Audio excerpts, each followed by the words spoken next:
What's up, suckers? Today is going to be a short video, just simply because I'm not running out of ideas necessarily, but just the inspiration for breaking down this still continuous hour-long video is getting very tedious, and I can bear like 10-15 minutes of watching myself literally dig through pots and replant pots and play with soil, when you're watching yourself over and over and over again, you're like, oh, I could say this. And then you get through it and you're like, no, that's not really going to work out. And then you get halfway through the video and you realize there's really no good stopping point. That's kind of where I'm getting. So I'm stuck. I'm not necessarily uninspired, but I'm stuck. And it's like, for me, just for this video, it's a writer's block. I have a bunch of stuff that I want to cover, so I'll probably just end up going through that for the remainder of at least maybe until the mid-March era, just because I've got so many things and I'm like, oh, I could totally do this and I can make a series on that and I can break down, so many plants. And so that's kind of where I am. So today we are actually going to do something immensely different. We are going to deal with a non-succulent, completely non-succulent, but the reason that I'm doing this is because I want to introduce you to a new tank.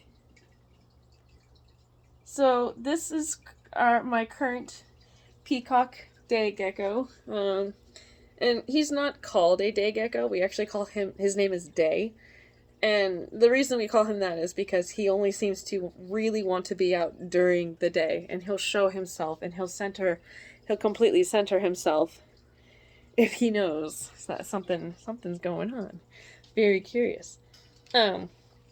So that's what I'm actually going to be playing with, is this particular tank. Now, I'm not going to be handling the animals. I won't be pulling Day out just because it is a peacock gecko. It is incredibly fast. Most of the time, as soon as I open that door, he tries to dart out and leave as fast as possible. But this current tank has a couple different assorted animals. We've also got an dart frog, which you can kind of see him right there, actually. So we named him Bluey. I let the kids name this particular organism because, well, he's blue and he's very exciting to watch. He kind of hides underneath that pot or that log. That's kind of his maintained space. He likes it. There's a glass frog in there, super minuscule.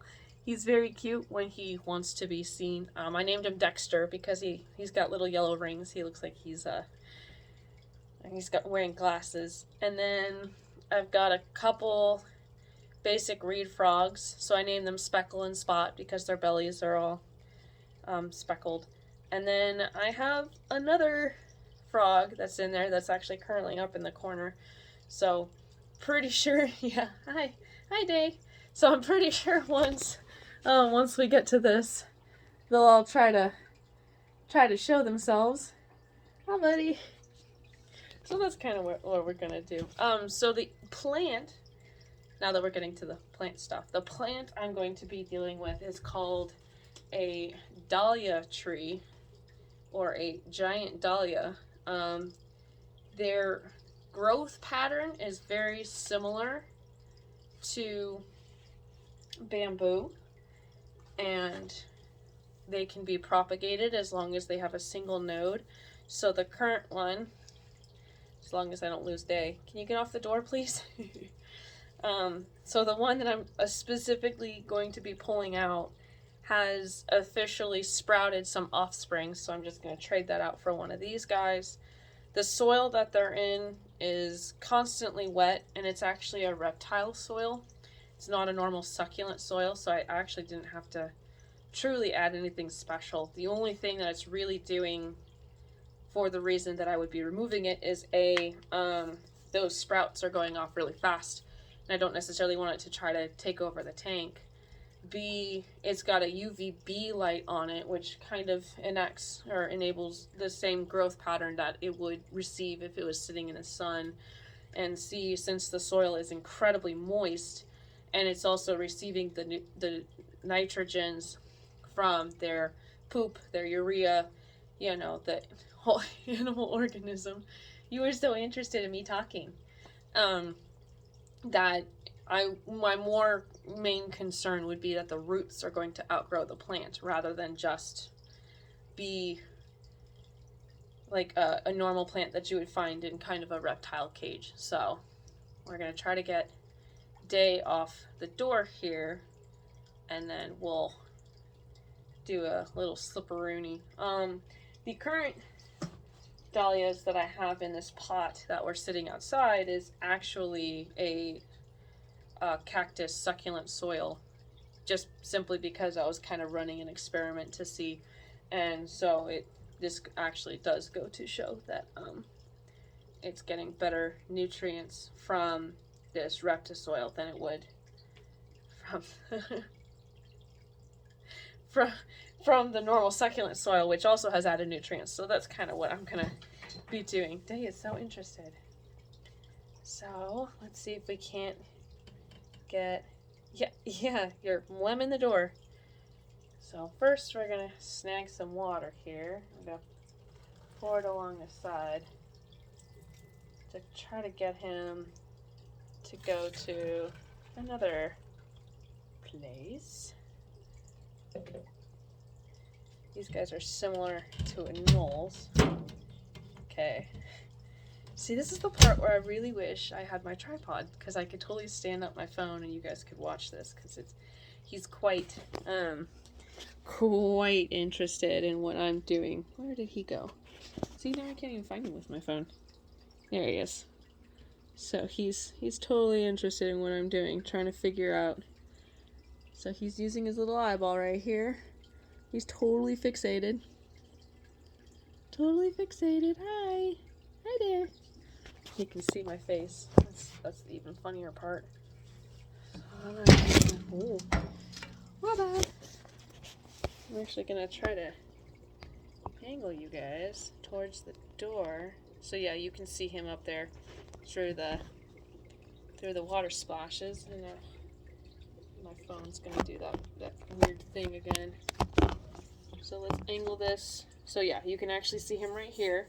This guy right here, that's Day. I'm gonna try to get him off the door and into the rest of the tank. Because like I said, he's a dirty little guy. He's super fast. Go. Go. Go on. There we go. Alright, here.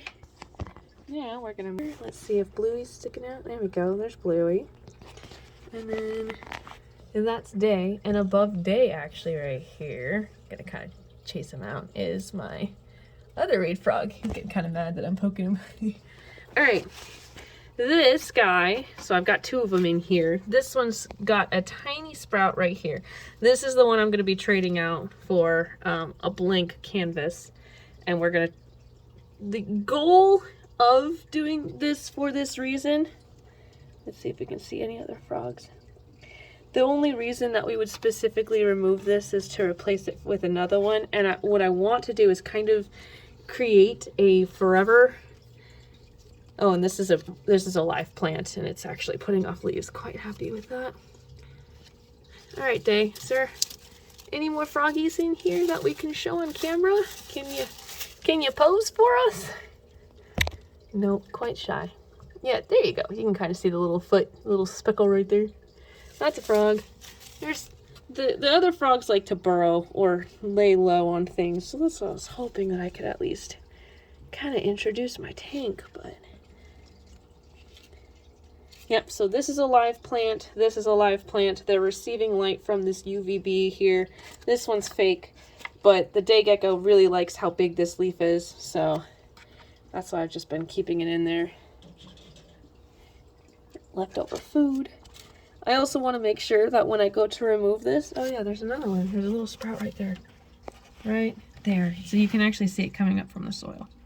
So the reason that I'm specifically kind of giving a tour, a general tour of this tank, is to make sure that as I go to remove this plant, I'm not also removing a frog, because they're very small and very elusive, and that would definitely suck for this tank if I go to remove a plant and I find a frog later. So yeah, this guy's responding very nicely. And there's no root system yet. That little tiny string is part of it. So we're gonna immediately actually stick this in my pot and then snag a new one. Just kidding. You know what? I'm gonna leave that in the video. You guys can see how raw my footage is.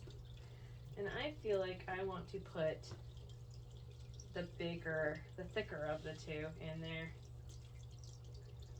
Oh yeah. It's also got a sprout. So this one does actually have several sprouts, which makes me very happy. And so far, no roots. So it's also what makes it very, very similar to bamboo. So now I kind of have to recycle or relocate a couple things in their tank to get this to fit where I need it to stand up. So we're gonna get kind of messy with our hands. How can I best do this with my camera so you can see what I'm doing, but not, yeah, kind of. Okay, so I'm just pulling these guys forward. And again, I'm gonna make sure there's no frogs or reptiles that I'm going to be disturbing as I do this. I think that was a cat trying to break in. Yeah, hi Gremlin. You're not in this video, dude. I don't think I'm gonna be doing a video for cats. And then I've got moss in here that holds moisture. So I'm actually gonna lean this guy up in the back. It's a much shorter stock, but it'll still kind of give us some inspo.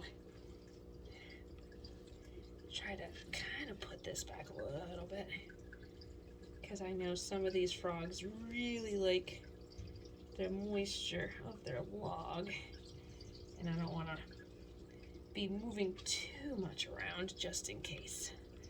So that's how we're gonna do that. Just a little bit of rearranging. Day is still in the back.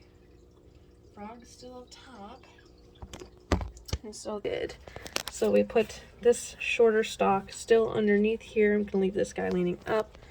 And then I simply just pulled this forward literally an inch. I might actually angle this guy differently. Again, oh, look at all those down there. Look at all those down there.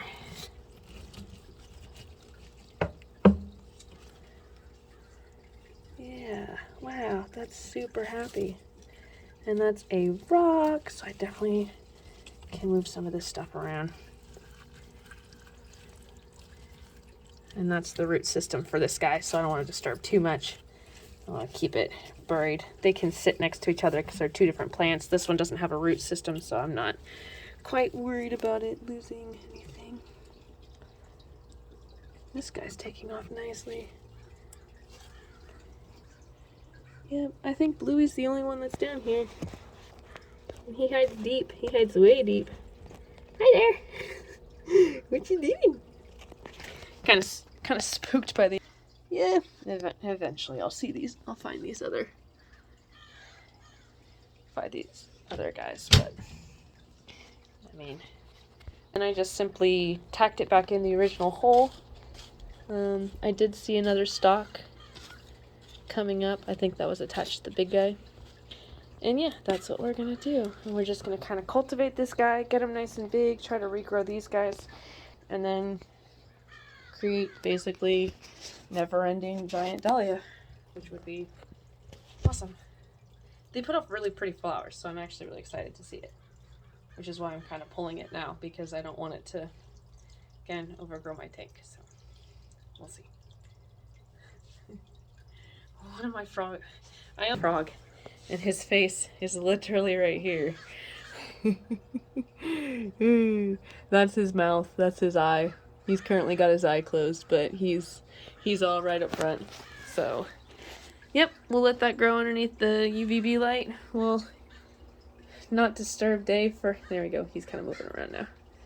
We'll not disturb it, but yeah, basically that's just gonna be this video. It is rather short. It's not succulents and it's not anything super super drastic, but it's, I don't know, I think it's fun. I think it's cool that you can still cultivate plants and succulents and whatnot in different types of environments, and considering that this is a basic stand-up lizard tank with a couple different reed frogs and a day or a peacock gecko. I mean, let's have fun with it, right? So tune in next time. I don't know what's next. Like I said, I'm just kind of going where the flow goes. I'm picking apart what I can, where I can, with what the knowledge that I have. So tune in for the next exciting adventure. Peace out, suckers.